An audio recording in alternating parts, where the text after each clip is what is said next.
Hello বন্ধুরা, কেমন আছো সবাই? তো বন্ধুরা, এটা আমাদের ব্লগ চ্যানেল। তো এই ব্লগ চ্যানেলে বেশি ব্লগ ভিডিও ছাড়া হয় না।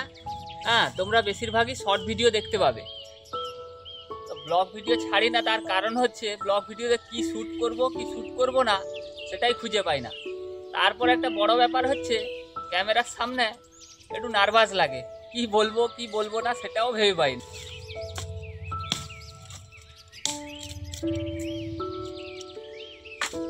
যাই হোক, তাও চেষ্টা করছি ভিডিও বানানোর।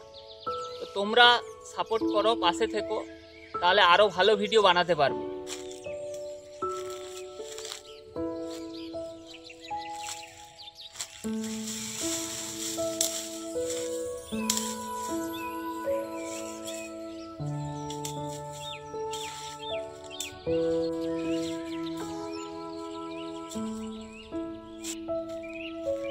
তো বন্ধুরা, এরপর থেকে প্রত্যেক দিন একটি করে ব্লগ ভিডিও ছাড়বো। আর আজকের ভিডিওটা এখানেই শেষ করছি।